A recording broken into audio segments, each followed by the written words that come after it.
Good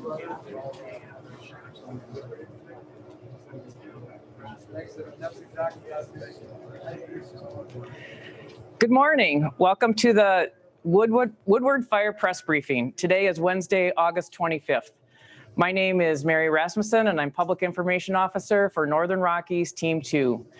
Today we will hear from Brandon Chakowski, Operations Section Chief for the Northern Rockies Team 2, Sergeant Bretton Schneider, and Fire Chief Jason Weber. I'll turn it over to Brandon for an operations brief.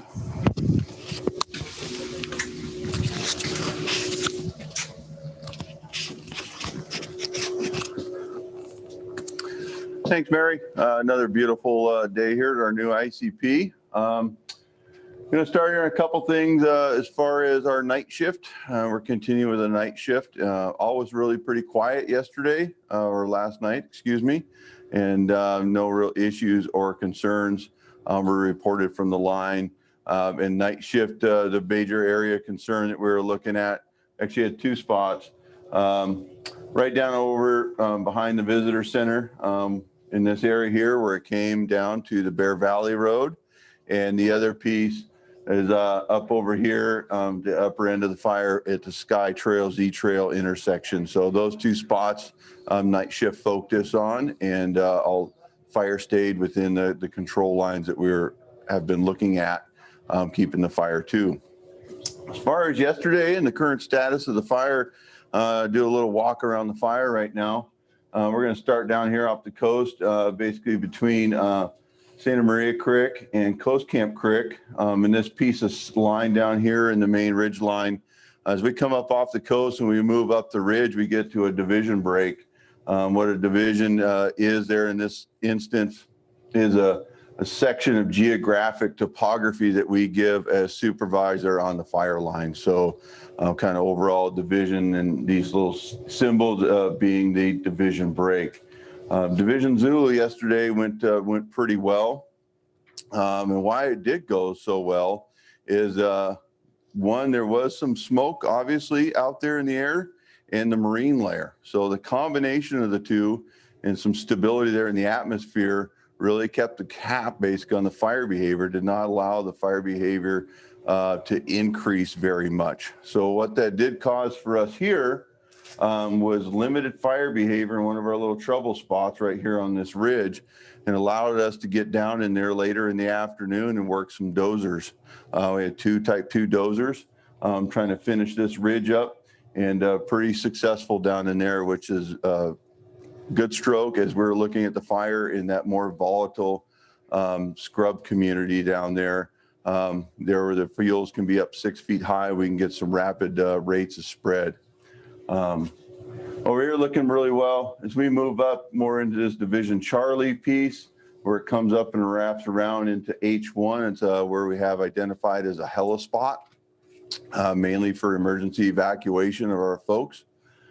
Things are looking good. There's a couple spots up in here that were picked up by some hand crews along that ridge. But overall, things looking very good in that area. Normally up in here in this upper country with those spots, we would have used some aircraft yesterday. Yesterday, we had very limited use of aircraft on the incident due to the marine layer that kind of kept coming in and out all day long. We weren't able to get any helicopters in the air till late in the day, 1500, 1600, right about in that time frame, just because of the marine layer. Just kept moving back and forth.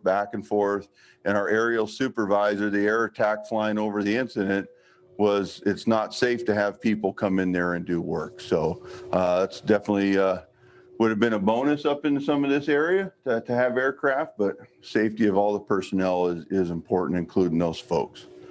As we move back around into this other section of the fire, we get into the Division Echo, and this little more blocky break over here is what we call a branch break, and it just has to do with the tiers of supervision as we move from a division who has a certain section of line on the ground geographically. This branch break up here, which is another tier of the supervision. And as we look at that, a branch, and this being over here, branch 2, as folks can see, Branch 2, it supervises multiple levels of division, a larger chunk of geography, and helps reduce the span of control. But this piece is looking very good as we come back into the back of the visitor center, basically here, and where some of the fire was the other day that came down and bumped onto Bear Valley Trail. Like I said, in this spot, everything's holding right there against the trail right now. Was yesterday and still was all last night. One of the pieces out here is this funny little symbol here. That was actually a spot fire from the day before. When the fire became very active, and it made this run right here, what we call towards Wittenberg Trail. The Wittenberg Trail sits right there. As it made that run, there was a lot of ash, and a lot of folks saw that ash coming down. We saw a lot of camp, etc. But that's what caused the spots, and that's what caused this spot over here and some mowed grass right behind the visitor center. So getting some of that at the time, and it was long range spotting, it was over half a mile. That was a very big concern to us as to where and how far and how fast this fire could move, which kind of made us look more at some of our evacuation, some of our management action points that we may need to take to keep the public safety. So as we move down, things down here are looking really well. Really good stroke down here at the bottom, coming off the bottom end of the Bear Valley Trail. And as we move up into the Baldy Trail, Handline got completed all the way into Baldy Trail, and it's looking really good through that coastal scrub. Another really good win for us. And I think in the future, not too near future, we'll be adding some more containment to the fire. And that's always kind of one of those tenuous things. We look at containment, how comfortable we as firefighters feel that the line will hold with upcoming weather. We do have a little bit of lull and some battling winds expected over the next couple of days, but gentle winds. And so we may be able to add some containment, some black line to this, and may see some increase in percentage. We'll have to make sure we're really comfortable down here in that flashier fuel. You know, in that containment, when you look at a fire, and this is a infrared data, and so the fire is very squirrely. There's all kinds of different edge out there. So there's a lot of linear edge, and this looks like a lot of black, but it pretty much is a fairly straight coastline compared to the nooks and crannies of the rest of the fire. So that's why we're only looking at that smaller percentage, you know, large amount of fire edge and truly a straight line kind of adding to that. Today's operations are very similar. You know, we have that marine layer still setting in. We still anticipate today being a very productive day for the firefighters to be able to add some good control lines, making sure we don't have any spots, and coming up with a good plan for this piece that did come out a couple of days ago. Structure protection folks, they're still out there working with Marin County Fire and the Sheriff's Office to make sure that we know where the residents are at, where the structures are at, and we can set priorities on structures in the area. And if the fire does want to continue to move on us, where our priority is, our timing for that, our timing for evacuations, to make sure we're all on the same page to ensure the safety of the public overall. Thank you.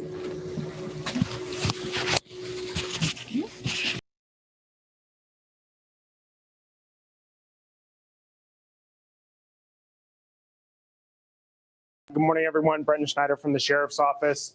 Just going to talk to you really quick about some of the evacuation warnings that we have set in place and also some of the orders. As you heard Brandon talking, we had this run right here that cast a decent amount of embers that came up over Bear Valley and was casting a pretty long smoke column over the top of Olima Hill. So the reason that we issued the evacuation warning for essentially from between Lagunitas Creek and the intersection of Sir Francis Drake and Highway 1 and everything north of Sir Francis Drake was when we see that column of smoke, you get the potential for embers to be in that column of smoke. And if they fall out in front of the fire, that starts new spot fires. So out of an abundance of caution, we did issue an evacuation warning for the areas between Olima and Lagunitas Creek to make sure that we gave residents time if they did have to evacuate to be able to get out of the area. Silver Hills, Fox Drive, and Norin Way are still evacuated. We have deputies that are actively patrolling that at night and throughout the day.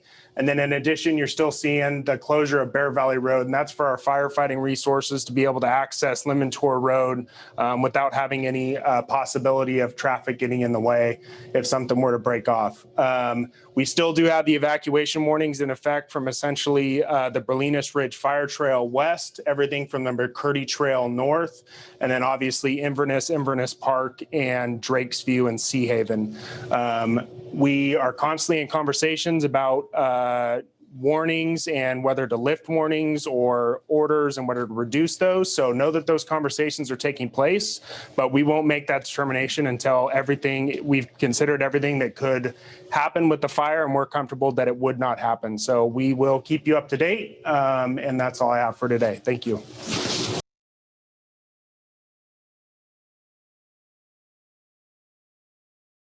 Mary. Thank you to Brendan and Brenton. I think you've got a solid operational briefing this morning. And from a comfort level, these are the same operational briefings we get as upper management here at the fire. So you're hearing exactly what we're hearing on the progress of the fire, the tactics and strategies being used to attack the fire. Again, want to thank the community. We understand that you're listening to this, you're on edge. This is stressful. We certainly get that. And we're doing everything we can to mitigate this and also give you as much information as we possibly can. I think you heard Brendan speak that we had a successful day yesterday out on the line. We're hoping that'll be the same today. We're working on getting additional resources to help with the tactics and strategies being used. And I just want to remind our residents again that our water systems in the west side are fragile. And for North Marin Water District customers, Inverness PUD water customers, it's important that you not turn your sprinklers on. If you end up in an evacuation order area, please don't leave your sprinklers on when you leave. Some of these tanks are only 30,000 gallons, and we need that water for firefighting. So if you end up in an evacuation order or warning, we ask that you not use an excessive amount of water before you leave or leave your sprinkler systems on. Again, thanks for your patience, and we'll be back tomorrow with additional information.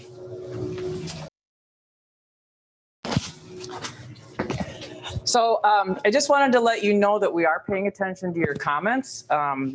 It's very helpful to us, and it helps us make the briefing more meaningful to you to address some of your specific questions or concerns. And do apologize. We realized that at the beginning of Brandon's presentation that you could not see his laser pointer on the screen. So we saw that comment and corrected that. And I just wanted to conclude the briefing with some of the statistics. Currently, the fire is at 2,739 acres with 5% containment. We have about 260 personnel, which includes 8 crews, 5 helicopters, 2 planes, 2 bulldozers, and 2 masticators. Thank you. That concludes today's press briefing.